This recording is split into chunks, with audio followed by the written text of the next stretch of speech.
اے میرے اللہ تیرا کیوں شکریہ ادا کیا جائے؟ بہت توجہ کریے گا، اے اللہ تیرا کیوں شکریہ ادا کریں؟ تو اللہ کہے گا میں تمہارا خالق ہوں، میں تمہارے ماں باپ کا خالق ہوں، میں مہربان پروردگار ہوں، میں رحمان و رحیم خدا ہوں، میں ہی وہ رحمان و رحیم خدا ہوں جس نے تمہیں اتنے مہربان ماں باپ دیے ہیں۔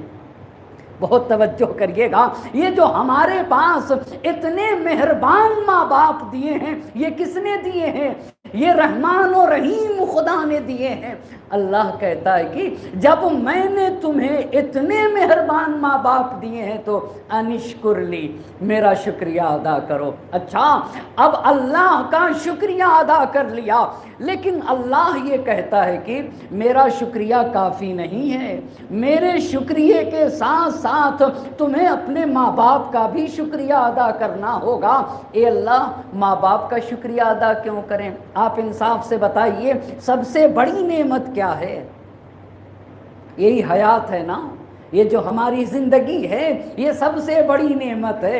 اگر ہمارا وجود نہ ہو تو جب یہ وجود ہی نہیں ہوگا تو کچھ بھی تو نہیں ہو سکتا ہے نا، کوئی کمال حاصل نہیں کر سکتے۔ تو یہ بتائیے خدا ہم کو ڈائریکٹ پیدا کرتا ہے بغیر ماں باپ کے یا ماں باپ کے ذریعے سے پیدا کرتا ہے؟ واسطہ کون ہے؟ آپ مجھے انصاف سے بتائیے۔ خدا کی قسم اللہ نے ماں باپ کو ذریعہ بنایا ہے خلقت کا۔ اگر ماں باپ بیچ میں واسطہ نہ ہو تو ہمارا وجود اس کائنات میں نہیں آ سکتا۔ اللہ یہی کہنا چاہتا ہے، اس لیے چونکہ تمہارے ماں باپ واسطہ خیر ہیں، جو کچھ کمال تم تک پہنچے گا وہ تمہارے ماں باپ کے ذریعے سے پہنچے گا۔ لہٰذا میرے شکریہ کے ساتھ ساتھ تمہیں اپنے ماں باپ کا شکریہ ادا کرنا ہوگا۔ وَإِلَيَّ الْمَصِيرُ، پھر قرآن نے کہا اگر تم نے اپنے ماں باپ کی قدردانی نہ کی تو تمہیں پلٹ کے میری بارگاہ میں آنا ہے اور میں تم سے پوچھوں گا۔ کہا وہ انسان ہی نہیں جو میرا تو شکریہ ادا کر لے پر اپنے ماں باپ کی قدردانی نہ کرے۔ ایک صلوات پڑھ دیجئے بر محمد اور آل محمد۔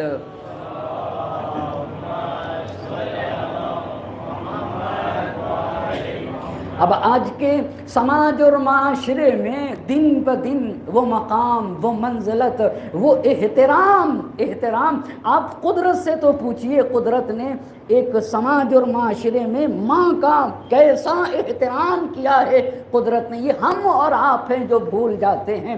خدا کی قسم آپ مجھے انصاف سے بتائیے ہم اپنے ماں باپ کو کہاں رکھ سکتے ہیں؟ کہاں رکھیں گے؟ کہاں رکھ سکتے ہیں؟ کیا کھلا سکتے ہیں؟ باہر کی چیز کھلائیں گے نا۔ کہاں رکھا ہے ہماری ماں نے ہمیں؟ 9 ماہ اس جگہ رکھا ہے۔ میرے چوتھے امام نے کہا دنیا کا کوئی بھی انسان کسی کو بھی وہاں نہیں رکھ سکتا ہے جہاں اس کی ماں نے اسے رکھا ہے۔ ہم اپنے ماں باپ کو کہاں کون سی جگہ دے سکتے؟ ان روایتوں سے اچھا کھلایا کیا ہے میری ماں نے؟ جب ہم اور آپ 9 مہینے اپنی ماں کے شکم میں تھے تو کھلایا کیا ہے؟ خون جگر کھلایا ہے نا۔ خون خود پگھلتی رہی مگر میری ماں مجھے خون جگر کھلاتی رہی۔ انصاف سے بتائیے ہم اپنے ماں باپ کو کیا دے سکتے ہیں؟ اس کا مطلب یہ ہوتا ہے کہ ہمارے رہنے کی جگہ اور ہمارے ماں باپ کے رہنے کی جگہ میں فرق ہونا چاہیے۔ جس کمرے میں جیسے بیڈ پہ ہم سوتے ہیں اس سے اچھا ہمارے ماں باپ کا ہونا چاہیے، اس سے اچھا ہونا چاہیے ہمارے ماں باپ کا، اس سے اچھا ہونا چاہیے، اس لیے کہ وہاں رکھا ہے جہاں کوئی نہیں رکھ سکتا، وہ کھلایا ہے جہاں کوئی نہیں کھلا سکتا۔ یہ ماں کا کردار ہے۔ اب میں ترتیب سے عرض کرنا چاہوں گا، جگہ جگہ امام حسین علیہ السلام نے اپنے ماں کا تذکرہ کیا، اپنے باپ کا تذکرہ کیا، اور کربلا میں جب امام حسین نے اپنی شجاعت کا مظاہرہ کیا تو عمر سعد بول اٹھا ھذا ابن इब्नु कत्तालिल अरब का ये किसी मामूली इंसान का बेटा नहीं है, ये अली मुर्तज़ा का बेटा है, जिसके वजूद से बड़े बड़े सुरमाओं की पुश्तें लरज़ जाती हैं, उसे अली कहा जाता है। इसका मतलब ये है इंसान को सारे कमालात जो मिलते हैं ना वो उसके माँ बाप के तुफ़ैल में मिलते हैं। अब इसी तरतीब से चंद बातें आपकी खिदमत में अर्ज़ करता चलूँ। इससे पहले मैं नबी गिरामी हज़रत मोहम्मद मुस्तफ़ा सल्लल्लाहु अलैहि वआलैहि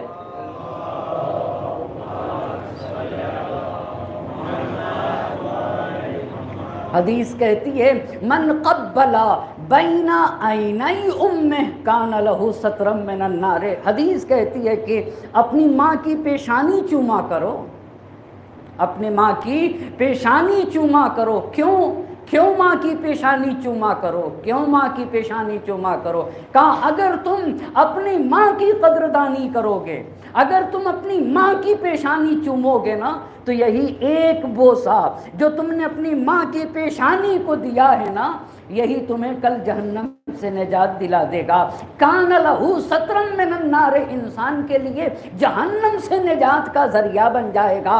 हाँ, माँ उस वजूद को कहा ही जाता है, मगर कितना बदनसीब है वो इंसान जो दुनिया भर का तो एहतराम करता है मगर उसे इतनी तौफीक नहीं होती है कि वो अपने बाप का एहतराम कर सके, वो अपनी माँ का। अल्लाह की तरफ से तौफीक जब किसी को शामिल हाल होती है ना तो फिर इंसान अपने माँ बाप की कदरदानी करता है।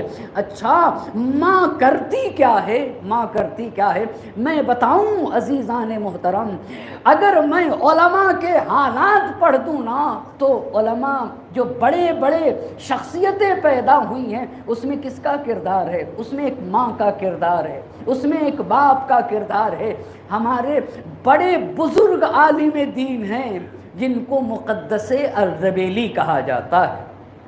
बुज़ुर्ग आलिम दीन मुक़द्दसे अर्दबेली, आपको पता है मुक़द्दसे अर्दबेली रहमतुल्लाह अलैह की कब्र कहाँ है? मुक़द्दसे अर्दबेली की कब्र हरम अमीरुल मोमिनीन में मौला की ज़रीह के बिल्कुल करीब है, बिल्कुल करीब है मुक़द्दसे अर्दबेली की कब्र। मुक़द्दसे अर्दबेली है कौन और कैसे इस मकाम तक पहुँचे? आपकी माँ ने क्या किरदार अता किया है? हम में कोई ये ना समझे कि अगर हम में कमाल पाया जाता है तो ये हमारा अपना है। भाई साहब, हमारे माँ बाप जब रात की तारीकी में उठ के दुआ करते हैं ना, रात की तारीकी में उठते हैं, जब रोते हैं अल्लाह की बारगाह में गिड़गिड़ा के, जब माँ और बाप दुआ करते हैं तो औलाद साहिब कमाल बनती है, तो अल्लाह को फजीलत, तो औलाद को फजीलतें मिलती हैं। मुक़द्दसे अर्दबेली उस मकाम तक पहुँचे, मगर कैसे पहुँचे मैं ये बताना चाहूँगा। मुक़द्दसे अर्दबेली के रहमतुल्लाह अलैह के हालात में लिखा है, आपके एक शागिर्द हैं मीर अल्लाम, मुक़द्दसे अर्दबेली के शागिर्द हैं मीर अल्लाम। मीर अल्लाम नजफ़ अशरफ में वहाँ उनका हुजरा था कि उनके कमरे का दरवाज़ा हरम अमीरुल मोमिनीन की तरफ खुलता था। बस मीर अल्लाम मुक़द्दसे अर्दबेली के शागिर्द और उनके कमरे का दरवाज़ा जब खुलता था तो रोज़े अमीरुल मोमिनीन अलैहिस्सलाम की तरफ खुलता था। अब मीर अल्लाम कहते हैं कि एक दिन रात की तारीकी थी, 2-3 बज रहे थे रात के, मैंने देखा कि मुक़द्दसे अर्दबेली हरम अमीरुल मोमिनीन में दाखिल हुए और जैसे ही रोज़े अमीरुल मोमिनीन में दाखिल हुए बस एक मरतबा ताले खुल के गिरने लगे और सिर्फ ताले नहीं खुले, हरम अमीरुल मोमिनीन के दरवाज़ा खुल गया। दरवाज़ा खुला तो कब्र अमीरुल मोमिनीन के करीब मुक़द्दसे अर्दबेली बैठ गए और बैठने के बाद मौला से सवाल किया तो मीर अल्लाम कहते हैं कि मुक़द्दसे अर्दबेली ने जब अली मुर्तज़ा से सवाल किया तो कब्र अली से जवाब आया, मौला की कब्र से मौला ने एक जवाब दिया। सुनते रहे सुनते रहे। ये कहाँ से ये मकाम मिल गया मुक़द्दसे अर्दबेली को? इस पे गौर करने का मकाम है। ये एक माँ की तरबियत थी, एक पाको पाकीज़ा माँ का किरदार इसके पीछे छुपा हुआ है। उस किरदार को मैं बताना चाहूँगा। अब मौला से जवाब लिया मुक़द्दसे अर्दबेली ने, اور میر علام کہتے ہیں کہ نجف اشرف سے اب چلے کوفے کی طرف. اب کہتے ہیں رات کی تاریکی تھی، میں بھی پیچھے پیچھے مقدس اردبیلی کے پیچھے پیچھے دیکھا کہ مسجد کوفہ میں ایک بڑی عظیم شخصیت، ان سے اب گفتگو